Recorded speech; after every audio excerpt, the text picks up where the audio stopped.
How to create a dashboard in Airtable. So first go to your Airtable app and then just click on interfaces here. Okay, now what you want to do next is just click on the plus icon here next to interfaces, then just click on add interface. Okay, now just name your interface. Just name this interface 2, and then just click on any of the icons here for your interface. I'll just choose this one, then just click on next. Okay, now look for dashboard, this one, click on this, then you can see the preview of your interface, dashboard as well as for the desktop and for the mobile. Then after that, just click on next.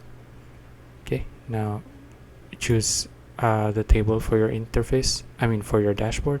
So I'll just choose objectives and then just click on finish. Okay, as you can see, now I have a new dashboard. So that's it. If you found this video useful, please like and subscribe for more videos like this. See you in the next one.